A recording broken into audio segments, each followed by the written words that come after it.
Glória a Deus, meus amados, podeis sentar. Ainda muitos irmãos enfermos, ainda muitos irmãos que estão acometidos por este mal, mas nós louvamos a Deus por aqueles que estão vindo. Quinta-feira nós sentimos muita ausência dos nossos irmãos na nossa primeira doutrina, e foi uma bênção do céu. Se você não veio, não pôde vir, você pode assistir e ver o que Deus falou ao coração da sua igreja, ao coração do seu povo. E nesta noite, orando a Deus por uma palavra, para que Ele pudesse falar ao coração do seu povo, o Senhor me trouxe à memória este texto de Isaías, um texto que eu considero como um divisor de águas. E quando eu vi o irmão Marcel, no começo do culto, falando sobre o Isaías 40, sobre o consolo de Deus para o seu povo, eu me lembrei automaticamente desse texto de Deus, enviando por meio do profeta Isaías uma palavra poderosa, restauradora para o seu povo. Isaías é considerado por muitos um profeta fora do comum, porque o seu livro ele tem 3 grandes divisões. Do capítulo 1 ao capítulo 37, ele condena os pecados do povo, os pecados da nação, e depois ele aplica dos capítulos 18, 19 até o 37, juízos de Deus iminentes sobre as nações que oprimiram e que oprimiriam ainda Israel. E Deus já havia alertado o povo, dizendo: se vocês se arrependerem. E Isaías 1, ele chama muita atenção, dizendo: se vocês lavarem as mãos, se vocês se subjugarem aos meus domínios, se vocês me reconhecerem como Deus, eu os livrarei deste mal que está se levantando no mundo.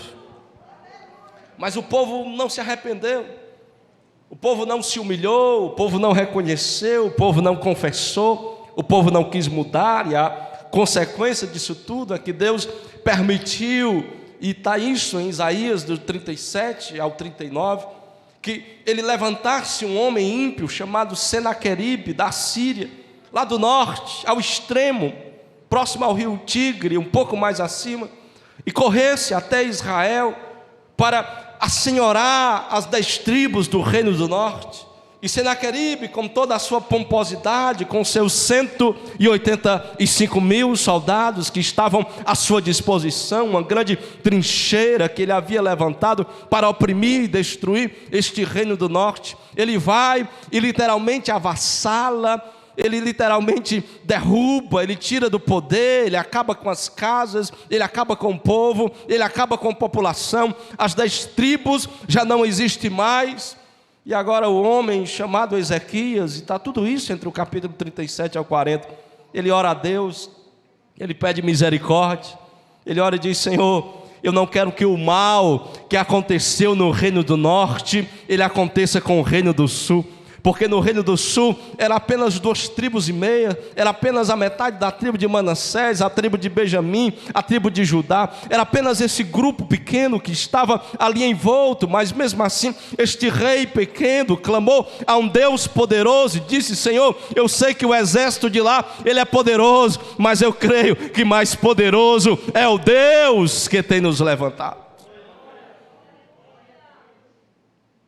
Depois da oração deste rei, Senaqueribe envia mensageiros, ele orquestra planos, ele olha para aquele movimento que está acontecendo em Judá, de levante, de revolta contra este grande império que havia acabado poucos anos de destituir o Egito do seu principal postergado, de ser o primeiro grande império mundial.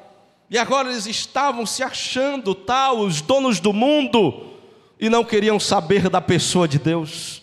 E Deus usa Isaías, Deus usa o rei para enviar mensageiros, para trazer a palavra, dizendo: nós não nos renderemos, nós não nos entregaremos, porque Deus já tem nos dado a certeza e a confiança da vitória. Isso assustou Senaqueribe, a ponto de ele enviar os 185 mil soldados fortes, valentes, porque ele diz: 10 tribos mais numerosas, populosas, fortes.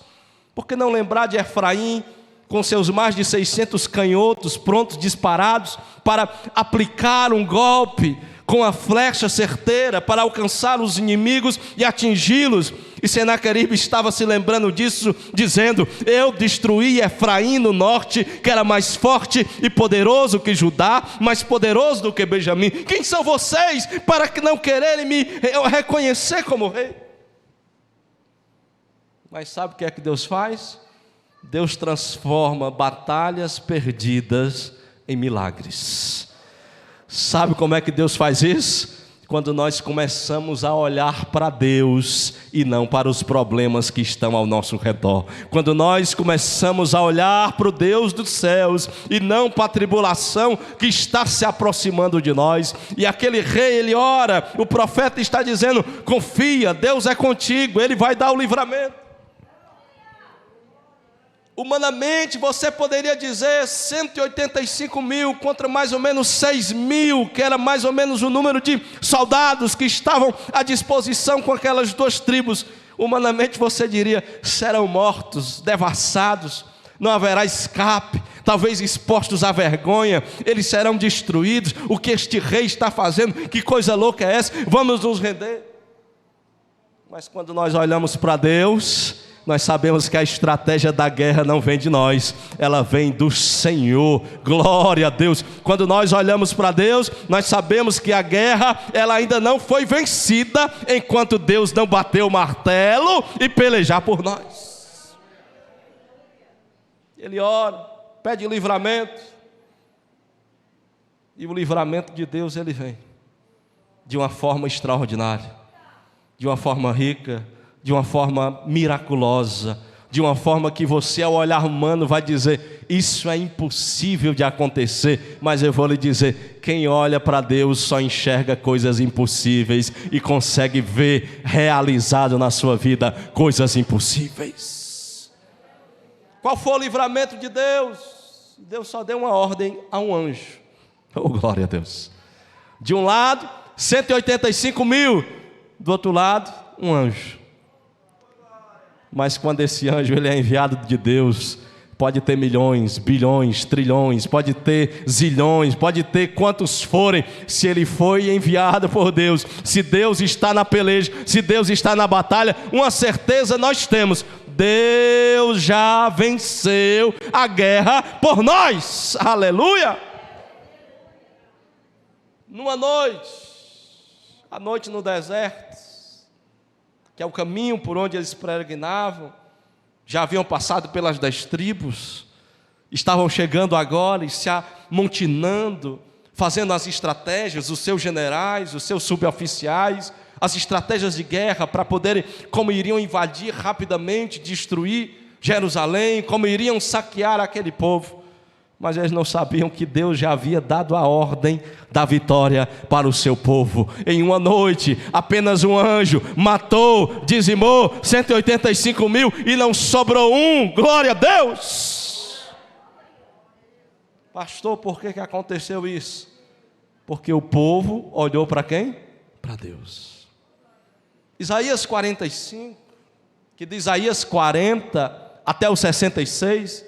Deus está trazendo esta lembrança ao seu povo, dizendo para o seu povo: olhe, eu vou trazer consolo, eu vou renovar vocês, eu tenho promessas de esperança, eu tenho promessas de dias melhores também para vocês, mas primeiro olhem para mim, que vocês serão salvos. Primeiro apontem o olhar para mim, que eu vou trazer esperança e solução para vocês. Olhar é literalmente vislumbrar o futuro. É isso que Deus está apontando para o seu povo.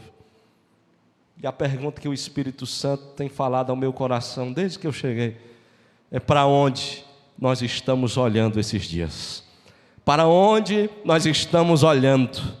Se nós olharmos para o nosso lado, Haverá problemas, haverá crises, haverá inflações, haverão desempregos, haverão mortes, haverão homicídios, haverão violência, haverão adultérios, haverão corrupções, haverão carnalidade, sensualidade. Se nós olharmos para o outro lado, vem pestes, pandemia, vem tribulações, vem lutas, vem isso, vem aquilo. Mas o Senhor, esta noite, está dizendo para a igreja em Jardim Guanabara 1, olhem para mim, olhem para Deus, olhem para os céus, olhem para o Senhor, dele virá a palavra de salvação sobre a vida de vocês.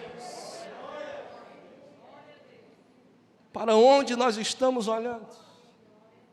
Se olharmos para os problemas serão maiores do que nós. E alguém já deve ter entrado essa noite pensando, meu Deus, 2022 começou e já tanto problema, tanta luta, tanta dificuldade, tanta tribulação, meu Deus, é mais um ano, a mesmice de novo, vai acontecer tudo de novo. Eu quero dizer para você essa noite que entrou pensando assim, olhe hoje para Deus, Ele já está preparando coisas novas, maravilhosas, a estratégia da vitória Ele já está te dando, você não viveu ainda nem em fevereiro, Deus já está dando a vitória lá de dezembro, para mim e para a tua vida. Olhe para mim, oh glória a Deus. Olhar para Deus é olhar o futuro, é reconhecer que nós não temos domínio sobre Ele, mas tem um que tem domínio, tem um que compreende a história, que domina ela e que na hora certa vai deslacrar o livro da história do mundo, e só esse tem poder, e o nome dele é Jesus Cristo. E eu quero que essa noite você, ao invés de olhar para os seus problemas, ao invés de olhar para a luta, ao invés de olhar para a doença, ao invés de olhar para o mundo, comece a enxergar Jesus. Olhar, além de lançar-se sobre o futuro, descansando em Cristo, é tomar uma decisão. Nós escolhemos para onde olhamos, e o nosso olhar vai de acordo com aquilo que nos chama a atenção. Se as lutas estão chamando a sua atenção, e o seu olhar está sobre ela, aquilo vai sugando as suas forças, a sua energia, a sua coragem. E tem gente que nessa hora já está com medo até de sair de casa, com medo da luta, com medo da tribulação, com medo da situação. Meu Deus, é muita luta, dificuldade, eu estou enxergando só essas lutas, só essas dificuldades, mas Deus está aqui dizendo para você esta noite, pela palavra que eu li, comece a escolher olhar para o caminho certo, porque o salmista no Salmo 121 vai dizer, eu elevei os meus olhos, eu enxerguei problemas, eu enxerguei montes, mas Deus me fez olhar um pouco mais além, e eu vi dos céus o socorro que vem de Deus. Para onde você está olhando? O que você está conseguindo enxergar? Aquela velha teoria do copo, que alguém vai dizer ele está metade vazio e outro vai dizer ele está metade cheio. É como você está olhando. Alguém está olhando esse ano e dizendo, meu Deus, é mais um ano de perca, é mais um ano de derrota, é mais um ano de luta, de tribulação. Mas eu quero que esta noite você volte para casa com a certeza, é mais um ano em que Deus vai cuidar muito bem de mim, em que Deus vai me tratar muito bem, em que Deus vai ser fiel comigo, em que Deus vai me conduzir, em que Deus vai zelar por mim, em que Deus vai abrir caminhos que eu não sei ainda, mas Ele irá abrir. Olhar é uma escolha. Se nós olharmos para as lutas, nós perderemos. E eu me lembro de uma história bíblica lá de 1 Samuel, primeiro livro de Samuel, capítulo 15 e o 16, e o 17, que entra a sua conclusão, quando Deus resolve levantar Davi, depois da apresentação dos seus irmãos, depois de ter sido ungido rei diante deles, reconhecido, e após isso, apresentados, inclusive a Saul, tocando a harpa, expulsando os espíritos maus que assolavam o seu coração e a sua mente. E no meio disso, entra uma guerra judaica contra os filisteus da faixa de Gaza, que até hoje há este embate geográfico sobre aquela localização. E os filisteus, numerosos, populosos, fortes, homens forjados para a guerra, tinham ao seu lado um homem de mais de 2,5 metros de altura. E este homem avassalou Israel com medos, com pavores, porque quando os soldados olhavam para ele, eles não olhavam apenas o Golias que estava na frente deles, eles olhavam o tamanho do Golias que estava diante dele. E no meio daquele povo que estava ali armado, nenhum deles teve coragem de lutar contra ele. E diz a palavra de Deus que 40 dias, 40 noites, ficou Golias instigando no vale, instigando, gritando: qual de vocês será capaz de me derrotar? Qual de vocês será capaz de me vencer? Por 40 dias, noites, a guerra estava afrontada contra Israel e não houve um homem capaz de se levantar para encarar e enfrentar aquele problema. Porque todos estavam escolhendo olhar para o problema. Todos escolheram olhar para a dificuldade. Todos escolheram olhar para a situação. Mas Deus levantou um jovem. Oh, glória a Deus. Jessé envia ele para dar mantimentos aos seus irmãos que estavam na guerra. E quando Davi chega, ele vê aquela situação, e o coração de Davi, guerreiro, que lutou contra leões, que lutou contra ursos, e Deus deu a vitória a ele. Ele olhou para aquilo e disse: quem é que vai lutar contra ele? Por que vocês não se encorajam para enfrentar esse gigante? E ele diz: deixa de ser tolo, Davi, deixa de ser tolo. Não sabes tu que esse homem é valente, é grande, poderoso? Olha para o tamanho dele, olha para a estatura, ninguém é capaz de vencer. Davi não estava preocupado com o problema. O que Davi queria era a solução. Oh, glória a Deus. E Davi conseguiu enxergar a solução. Sabe qual foi a solução? Era ele mesmo. Tem hora que o problema não está fora. Tem hora que o problema somos nós. E nós precisamos encontrar a solução em nós mesmos. Pastor, não entendi ainda. Tem hora que a resposta de Deus para a vida de alguém é você. Tem hora que a resposta da sua própria oração é você mesmo. E você está começando só a ver problemas, só a enxergar dificuldades, só a enxergar aflições. E Deus está mandando você começar a tirar esse olhar das dificuldades e aflições e começar a olhar para Jesus, começar a olhar para Deus, que Ele vai começar a fazer grandes coisas a partir de você, que você nem imagina. Quem era Davi? Cuidador de ovelhas. Ele havia vencido alguma guerra? Nenhuma. Quantos inimigos ele tinha matado? Nenhum. Quantos combates ele já havia enfrentado? Nenhum. Quantos treinamentos ele havia feito? Nenhum. Os soldados podiam olhar e dizer: essa guerra está perdida. Para completar, Saul chama ele para o seu centro de treinamento militar e dá a ele as armaduras que eram dele, do rei. E quando Davi coloca, a Bíblia declara que Davi, ao colocar aquelas armaduras, sentiu o peso.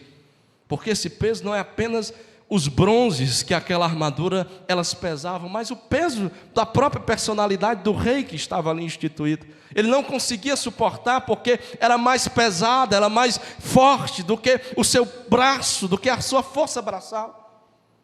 E quando os soldados olharam para aquilo, eu fico imaginando no texto a tristeza e ao mesmo tempo o pânico que assenhorava o coração daqueles homens. Como é que este homem vai para a guerra sem nem sequer estar preparado? Como é que este homem vai querer guerrear sem nem sequer estar com as armaduras para se proteger? Nós certamente morreremos, nós certamente perderemos essa batalha. Ela já é dada para Golias e para os filisteus. Enquanto todo mundo olhava para o gigante, enquanto todo mundo já via a derrota, Davi estava enxergando Deus. Ele estava vendo o Senhor. Ele havia feito uma escolha. Ele disse: Senhor, eu sou a resposta do problema que está acontecendo, e eu quero ser o enviado de ti para trazer a solução para o teu povo. E Davi, ele ora, ele fala com Saul e diz: Saul, não se preocupa, eu tenho um jeito e uma estratégia de Deus. Qual foi a estratégia? Eu vou lá no rio. Um afluente, um dos mais de 30 braços que existem no Rio Jordão. É uma espécie de açudezinho, um afluentezinho deste rio. E lá eu vou procurar as pedras, porque Deus já me deu a estratégia de como eu vou vencer esse gigante. Todo mundo tinha espadas, todo mundo tinha seus alforjes, todo mundo tinha os seus escudos, as pessoas tinham seus capacetes, mas Davi vai apenas com o seu estilingue e com as pedrinhas na sua, aleluia, cintura, preparada para tentar derrotar o gigante.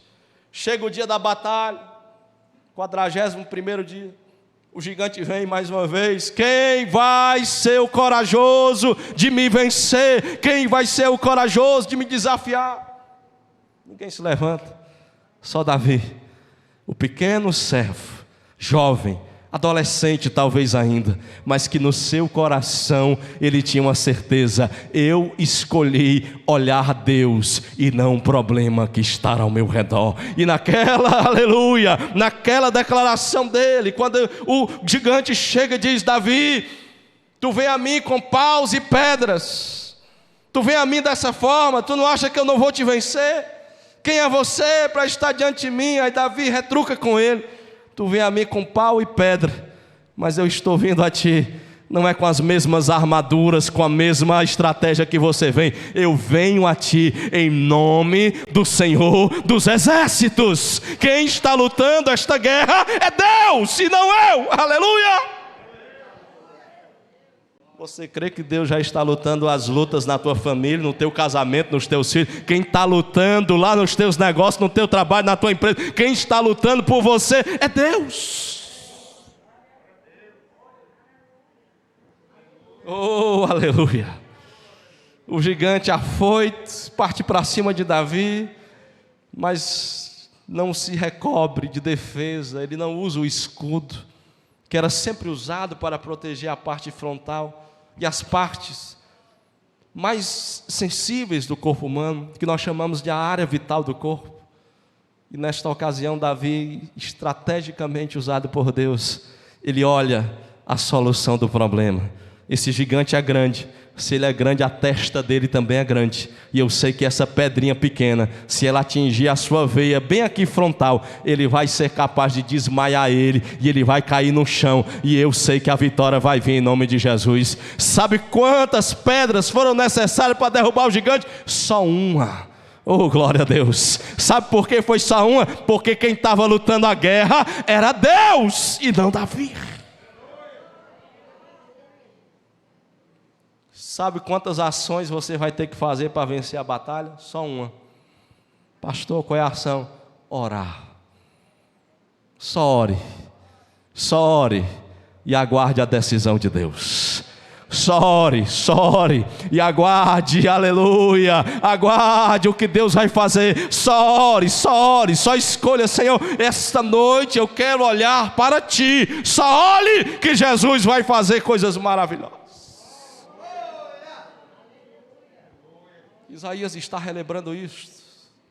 Olhem para mim. Oh, glória a Deus. Para onde você está olhando hoje? 2022 começou. A luta começou. A batalha está travada. Mas o Senhor está dizendo para você e para mim hoje: para onde você está olhando hoje? Eu vou lhe dizer para onde eu escolhi olhar hoje à noite. Eu escolhi olhar para Jesus. Eu escolhi olhar para Jesus, glória a Deus. Eu escolhi olhar para Ele, diz Hebreus capítulo 12, olhando para Ele, o autor e o consumador da nossa fé. Se você começar a enxergar problemas, os problemas vão engolir você. Se você começar a olhar a dificuldade vai ser maior do que você. Se você olhar para o medo vai paralisar você. Se você olhar para a dor, para a angústia, para a aflição, a ansiedade, tudo isso vai engolir você. Mas se você olhar para Jesus, oh glória a Deus, uma certeza eu vou lhe dizer essa noite: a sua esperança vai estar acesa, igual um carvão, bem acesozinho, na brasa, bem vermelho, bem aleluia, que está ali pronto para ser aquecido e para aquecer quem está ao redor. Olhem para mim e sejam salvos. Olhem para mim e encontrem a solução. que se nessa noite você entrou aflito, eu já quero encerrar a mensagem, hoje é um punhal. O punhal ele é curto e profundo, né? E hoje a mensagem é essa, viu? É bem curtinha, mas ela é profunda, porque você vai passar a semana todinha só pensando nela. Tem hora que ela é uma espada bem grande, mas tem hora que ela tem que ser bem curtinha, igual um punhal. Mas atravessa, dilacera e vai até aonde nós não somos capazes de dividir, a medula que une o espírito da alma. Olhem para mim. O Senhor está querendo que você escolha para onde você está olhando. E eu quero encerrar com a escolha de Ló. Ló olhou as campinas e ele não enxergou nas campinas coisas tribulosas, coisas terríveis que aquela cidade de Sodoma e Gomorra tinham. Ele apenas olhou para as campinas e ele disse: ali é um bom lugar para descansar, ali é um bom lugar para mim parar, ali é um bom lugar para eu literalmente viver, Abraão, porque cresceu o gado de Abraão, cresceu literalmente as fazendas de Abraão, e ele já não conseguia cuidar das fazendas dele e de Ló, e chegou ao ponto de ele dizer: para nós não brigarmos, cada um vai para o seu canto, escolha para onde você vai. Ló escolheu pela vista, mas Abraão, ele escolheu pela fé. Ele disse: eu sei o que Deus me deu como visão, e eu vou caminhar para a terra da promessa, porque lá em, aleluia, Gênesis 12:1, Deus deu uma ordem para ele, aquilo estava no coração: Abraão, sai da tua terra, da tua parentela, e vai para a terra que eu ainda vou te mostrar. Oh, glória a Deus! E Abraão acreditou na promessa de Deus, e por crer na promessa de Deus, ainda hoje eu e você somos abençoados, porque somos filhos pela fé de Abraão, que resolveu olhar para Deus e para a sua promessa.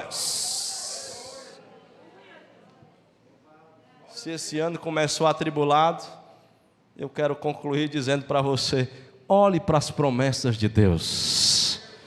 Olhe para as promessas de Deus. Olhe o cuidado de Deus. Eu fiquei ali chorando e encantado com os testemunhos do irmão Marcel, com o testemunho do irmão Fábio, com tanto testemunho maravilhoso do cuidado de Deus, e eu chorando, me lembrando das promessas de Deus na minha vida.